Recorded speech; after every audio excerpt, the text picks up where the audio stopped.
wondering, could you tell us about your experience working with LGBTQ older adults and kind of what brought you to this work and why the work you do matters? Thank you, Imani. This is such a great question. Don't you just love the way she Yeah. just answered? Really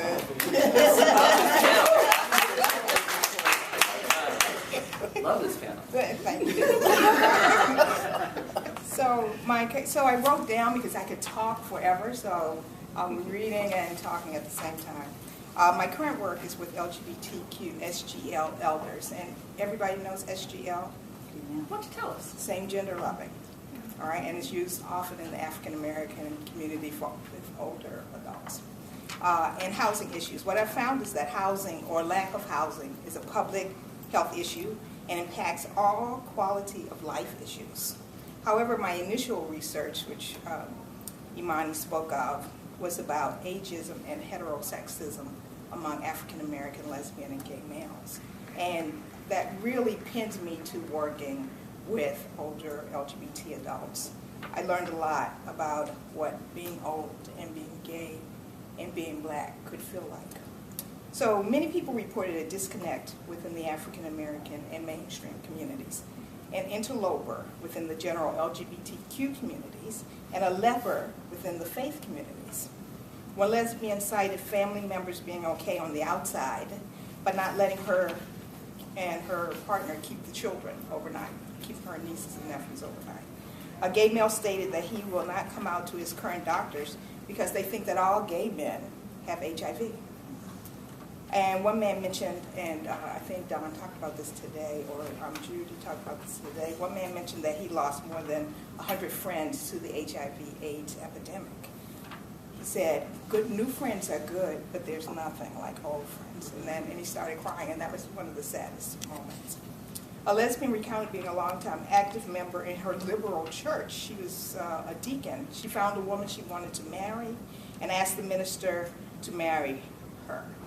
The minister was okay with it, but the executives at the church, the higher-ups, the deacons, etc., and some of the parishioners were not.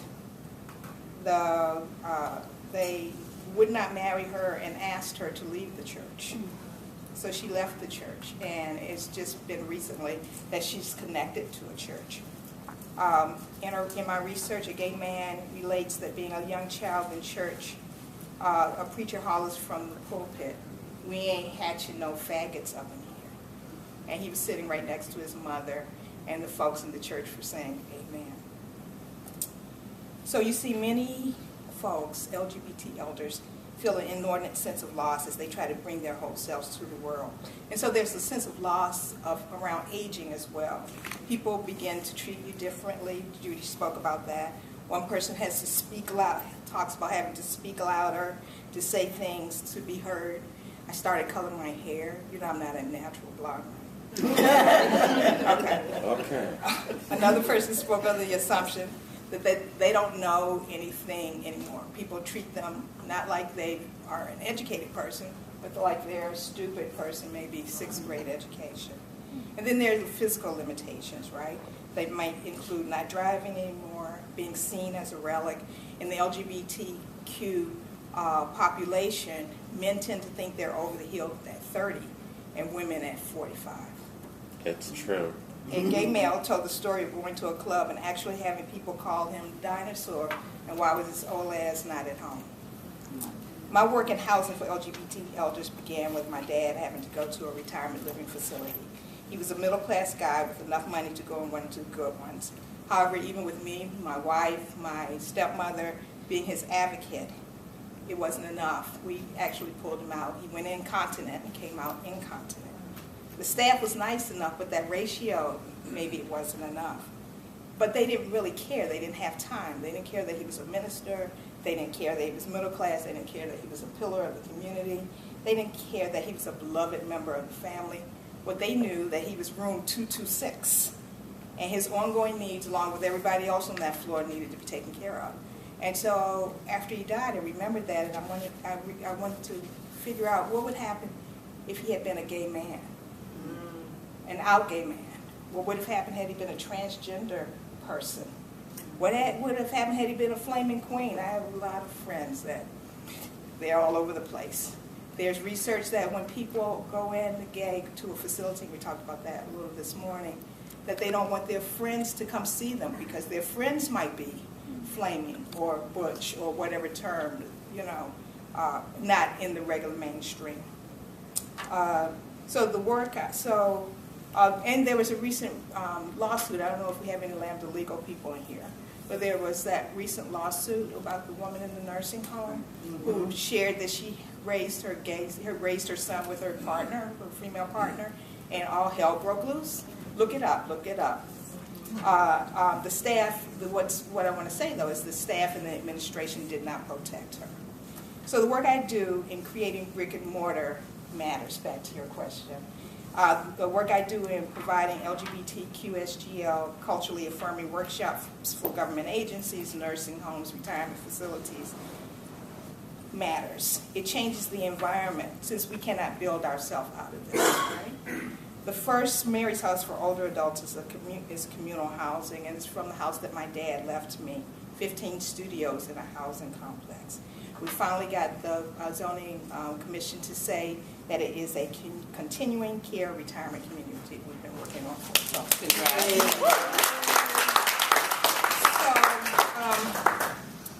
So, we plan to build one of these in every state, right? We have enough room to build an apartment, but we decided not to. We're going to build communal housing because somebody has to get up and say, "Hi, Miss Serena. How you doing today?" Right? We want that to happen. Another nail that was knocked in the coffin was after my dad died, a friend came to me and said, "Do you know so-and-so died?" I said, "Oh, no." Yep, and they found him 5 days later. And he was living in he was upscale, living in a good retirement facility. So that really kind of cemented we're not going to build an apartment building. We're going to build a home for LGBT elders. And so the final reason I do this, Imani, is purely selfish. When I retire, I want the world to be ready for me. Right. Thank you.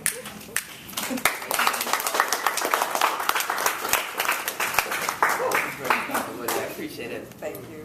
Robin, let's ask you the same question. How do you work with LGBTQ older adults, and why does the work that you do matter? Okay, so imagine yourself being the director of a city-run senior center, and you're in your office thinking your center is all of that. We've got great programs.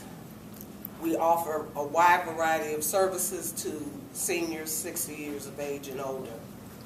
And then you get a visitor from your center who says, "I am no longer going to be coming here because as a gay man, I don't feel welcomed here. When I'm in the fitness room, snide remarks are made, insulting remarks are made. People are going out of their way to spray the seat on the bicycle.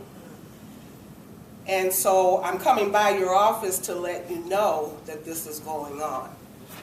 And imagine yourself offering to step in and mediate that type of a situation and being told, "That's okay, I'm not interested." This was a gentleman who lived in the community. Our center is in South Shore.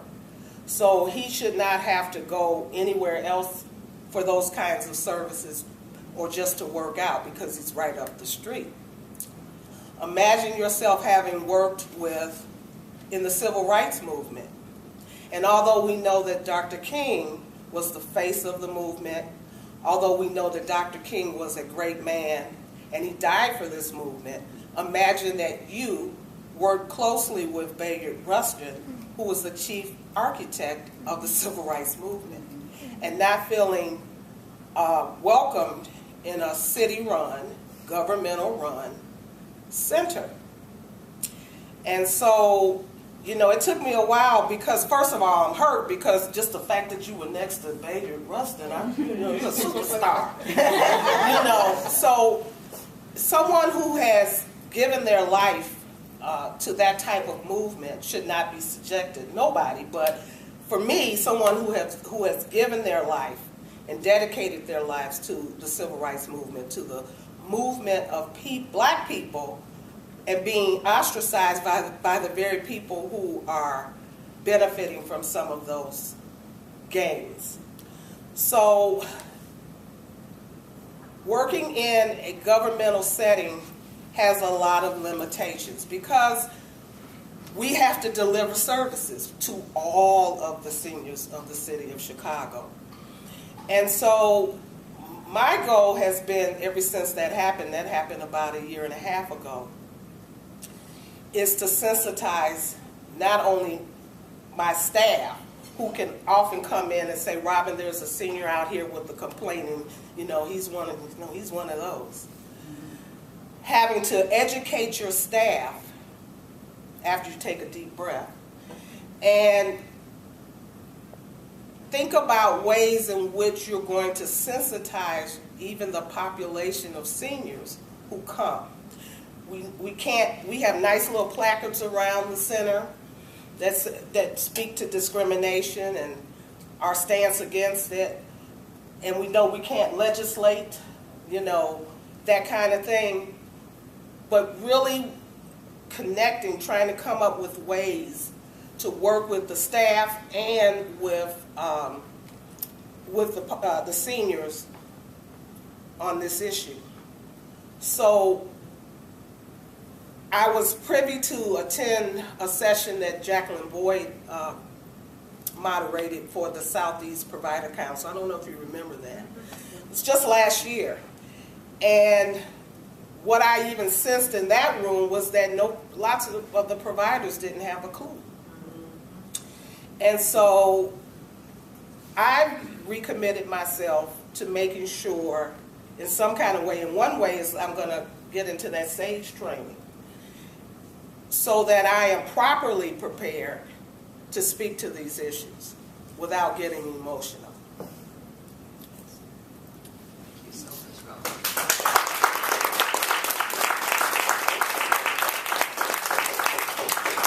We'll get doing that SAGE training. She's mine. So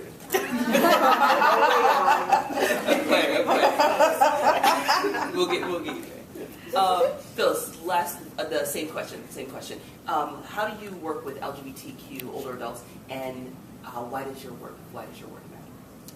So take off from what Jackie was talking about just now in terms of prior session, client-centered or client-directed. Affinity is a client-directed kind of operation. And there are a lot of peer-led groups, and as you said, seniors became a constituency because we stuck around. So I'm a co-leader along with Toy Williams, who introduced herself from somewhere in the room there, of the Trailblazers, who's the 60-plus group. And it used to be the old group was the 40-plus group. But so we got together, and we were sort of sparked from a study, a focus group that was conducted for a study about the needs of lesbian, gay, transgender, queer people in Chicago, or in the Chicago area. And we kept saying, yeah, it was on the South Side. All of us were black, and all of us were familiar with Affinity. And Affinity was in the room, and we kept saying, the founder of Affinity was conducting the focus group, and we were like, yeah, we need a group. Yeah, this is true. And by the way, we need a group. And so the executive director said, you guys were all in the focus group. Why don't you come to a meeting so we could talk about founding this group that you guys say you need?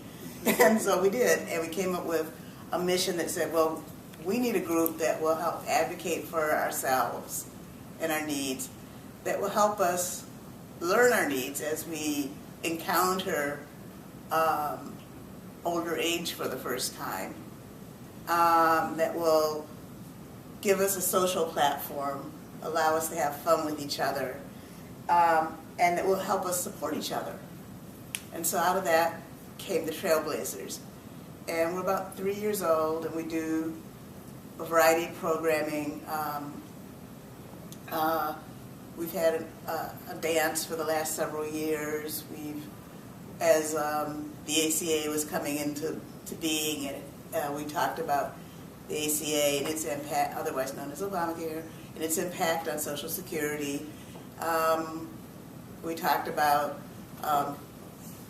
growing older, what's actually involved in that, what to anticipate, how to help and support people, and how to approach the trials and tribulations as well as the joys of being older, not as if it's a surprise all the time. So the concept that you can plan for it like you plan for your kids' tuition, because if you grow up in a family like mine, compulsory education ends when you get that B whatever, BA, BS, yeah. So, and people plan for that. We can plan for what's going to happen for ourselves. Or at least we can talk about it so we've got some ideas around it. And so that's what Trailblazers does with the love and support of Affinity and other peer groups within Affinity. And it's important because we're important. And, you know, all of us have been marginalized in some fashion or another, whether we were conscious of it or not. We were marginalized as women, we were marginalized as African Americans, we were marginalized in the way that we held on or didn't identify outwardly about our sexuality. And so we're kind of in this new world, and it's important. Thank you so much.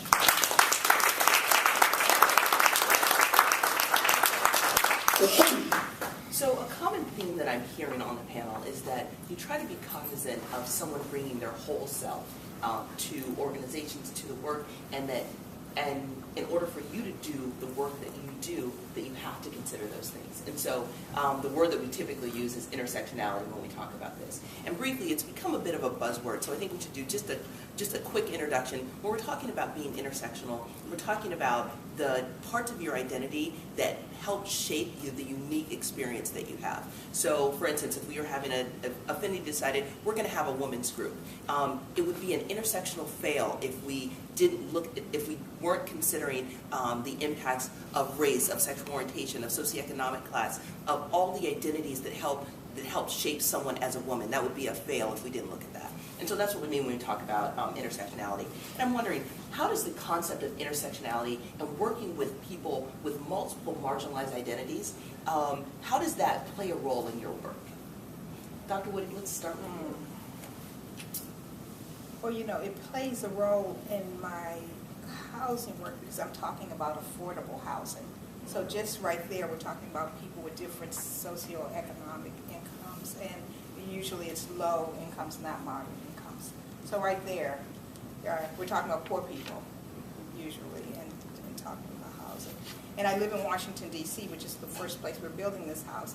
And there's a huge housing development going on. We've got lots of houses for sale, lots of apartments and condos for rent, but they're not affordable. So, so that in my work, that's the biggest issue is how do you find affordable housing for people that's also safe? Because there are some places in the city that you can live, but nobody wants to live there because it's not really safe. It's a shame to say that Washington, D.C. is still segregated. Chicago probably is in places as well, but Washington, D.C. truly is segregated in places. And so there are places that are still redlined, although we can't prove it, right? Does everybody know what redlining is? Right. So for those that may not be familiar. Thanks. So redlining was started, I want to say, after World War II. I'm not sure, but it was started to make sure that folks were able, white folks were able to live in particular sections, and people of color could not move over. Even if they had the money, they couldn't move over. And so those lines, so the insurance companies, this kind of was a thing with the banks and the insurance companies. They made the rules. Thank you, FHA. And they made the rules, and that's where redlining came from. So in our city, there's still some of those places. There's still places where the deeds say don't rent or don't sell to people of color. Covenants. Thank you. Love it. So when we talk about intersectionality, some things people try to bring their whole selves to a resource that's supposed to be available to them, and it is not. Thank you so much. I just wanted to add to that because I think this is so important.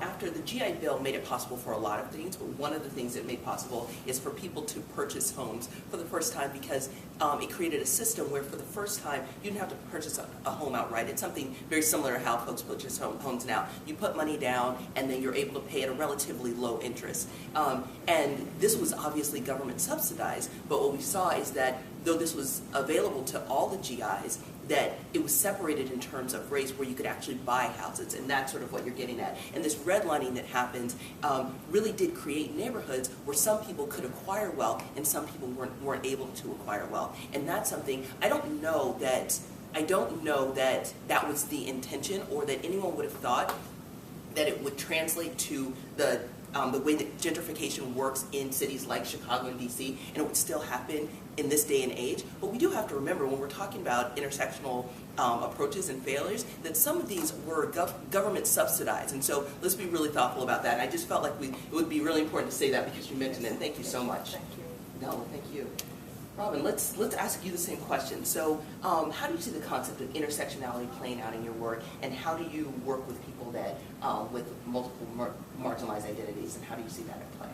Okay, so most of the seniors, all of the seniors that come to the Atlas Senior Center are African American. And so what we're seeing is a combination of food insecurity, housing issues, and not even being able to stay in their homes because they can't afford it. The house may be paid off, but taxes are steadily rising and that kind of thing.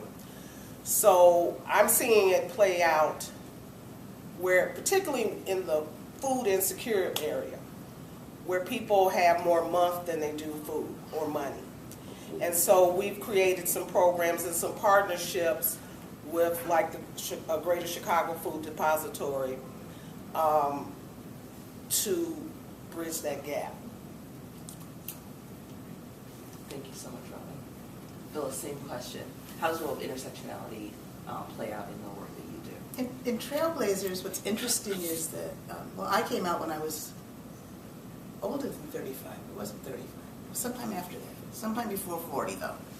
And there's some people that came out when they were 7, when you could be arrested for wearing pants that had a zipper in front. And so that experience all by itself means that we come in the room differently.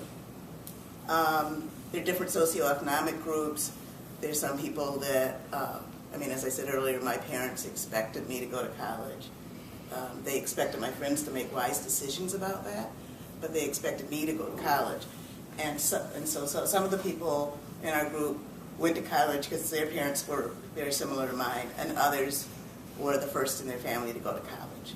And maybe it took them 10 years to go because they were paying for it as adults, course by course by course. And so those kinds of life expectations bring people into the room differently. But we're all 60 plus, and we need to create programs to speak to all of us. Maybe not all at once, but certainly more than in ones and twos. So that's kind of where intersectionality, I think, comes in our work. Thank you. So we're going to shift gears a little bit. And Dr. Woody, we're going to go back to you. So thinking about the work that you do, the life that you live, and the people that you serve, from your perspective, what do you think the LGBTQ older adult community needs? Wow. It's a lot. All time need. Okay, what LGBTQ adult, and we're not monolithic, so Exactly. Okay, so we need more. I think we could benefit from more self-awareness of who we are, and make the we include all of us. You know, tall people and short people, and fat people and skinny people, and Asian people and Hispanic people, and people of faith and agnostic, people of means and people without. I think we need to be more aware as a people to who we are, because we can go into a room, you know, we have this concept that, you know, I look at you and I can kind of, in my brain, oh, she's working and she's this and this, she has and she does, or she lives here, or she makes this, or they're homeless, or whatever, make some preconceived notions that takes the human out of LGBTQ. And what I think we can do is to become more aware of who we are. If we're saying we, then it is we. It is all of us. So become aware and be proactive in what we're saying, what we're doing, who we're serving, not make assumptions. There's someone said, I think I heard this in the film, but Don might have said it out loud. He said, you don't have to know me to respect me. That was a powerful statement to me, right? You don't have to know me to respect me. And with our LGBTQ seniors or elders, you don't have to know us, and I try not to identify out, right? You don't have to know us to respect us. And that comes from something simple as calling me Dr. Woody or Miss Woody and not Imani if you don't know me, if I'm not your peer. Just that's so simple. Until I, as an older person, give you permission to call me something, call me by my first name. And I know that might be cultural, but try it because it's respectful. And even try it with younger people. They may want you to call them doctor as well as Mr. and Miss, right? So I just, that's what I'm saying, that we would bring our humaneness to us collectively. I just want to follow up everything. Thank you, Dr. Woody. Thank you so much. And so, Robin, you're next. From your perspective, what do you think the LGBTQ community needs and why? Well, I think it needs governmental settings that are sensitive and aware, and settings that acknowledge that population. Instead of this blind, we serve all seniors. Now, I mean, we do, but the reality is we can't ignore these specific groups. So yes, governmental settings have to create some kind of environment that is more welcoming from the top down, besides these placards we have. Thank you so much, Robin. I appreciate it. Phyllis, what are we missing? What does the LGBTQ older adult community need? I think we need to toss out the word mainstream. Tell me about that. I think we need to learn to approach in people as people. And so our culture might be different. The gender we love might be different than you. Our previous experiences might be you. But how is it that lesbian, gay, transgender, bisexual people are not mainstream people? That's really bizarre to me. And so I think that's what we need. Thank you so much. So this is going to be our last question, and then we'll have a chance to open up to the group. Dr. Woody, let's start with you again. I'm wondering, when you think about in the work that you do, what is actually missing? Specifically, what are we not quite getting right? Can you tell us about maybe things that are happening at your organization that you're like, we're not quite getting this right, we want to do something else, or if something hasn't been going right and you all saw that and you fixed it and found something. So just to kind of highlight the things that, you know, for us to get better, a lot of times we have to know what we're doing wrong. And so just kind of pick out something that that you think wasn't quite right. You know, thank you for that question. That's a good question. I'm working, Mary's House, we're working with the Office on Aging in our city. And our Office on Aging is sort of like your office in that we serve everybody. And there have been a couple of things that have been really, I'll call them faux pas in this setting, I call them other things, other times, that the Office on Aging did. And one of the things we wanted to do was to go and speak with the director who knows us, and when she sees us, smiles at us, and and supports us. I was on Kojo Namde's show, an NPR show, some weeks ago, and they wanted a person from the Office on Aging to also come and talk about LGBT elders. The Office on Aging said they had nobody to send. Oh my goodness. That was a fail for Mary's House and all the, in my opinion, and all the LGBTQ SGL organizations in our city. We've been working with the Office on Aging for 100 years. They have staff who are LGBTQ. They definitely have clients who are LGBTQ. And this major radio show, they said they had no one to send. Oh my God. So that was a fail in that that's a big disconnect. So I have a meeting next week to talk, but it was a disconnect. But we've been talking for years. So I don't know if it's going to be a connect, but that's a big fail. So how do we work with, how does Mary's House and other organizations work with organizations like government agencies like the Office of Aging who say, we've got this, we serve everybody? How do we do that? I mean, the Office of Aging has had the SAGE training. They've done the right things. So we're working on how we can do that. And lots of organizations, LGBT, SGL, have opted out. They don't even want to deal with the Office of Aging anymore. We don't know how they could do that, but they have opted out. Thank you so much for sharing. I know this isn't always the easiest thing to talk about, but it helps us quite a bit. So thank you so much. Let's go with you. What are some things that you think that your agency or things that you've seen that we're not quite getting right? Something that's missing. What do you think we can do better? Well, one is stop using things, agencies like the Center on Aging, Center on Halstead, as the place that we refer them to. Instead of creating a dialogue and becoming specialists in identifying people in the city, in our department, who can become advocates, who can go through SAGE training, that kind of thing. I mean, it's good to have those resources, because if Howard Brown does something we don't do, absolutely don't do, then obviously that's the responsible thing to do. But because it's the easy way out, not good enough. Wonderful. Thank you so much, Robin. Phyllis, final word. Tell us what we're missing.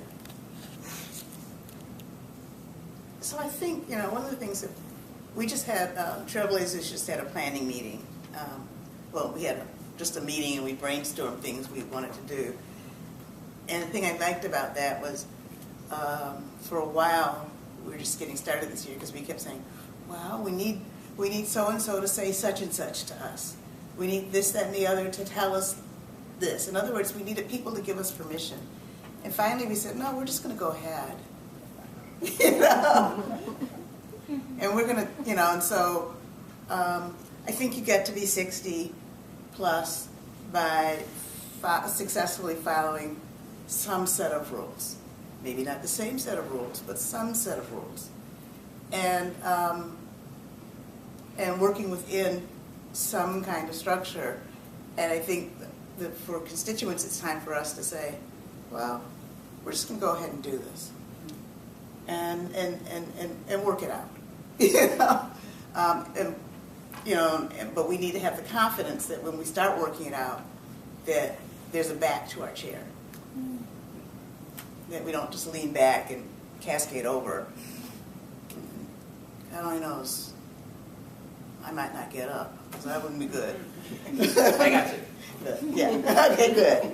But I think that's what we need.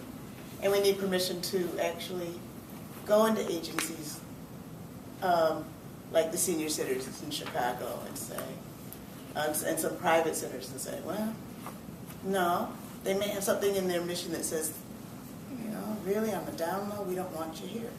But we're here, so we're going to be here.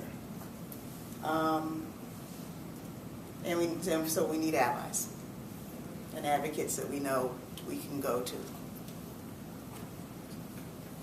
Thank you so much, Phyllis, and thank you so much, everyone. Please join me in thanking our panel.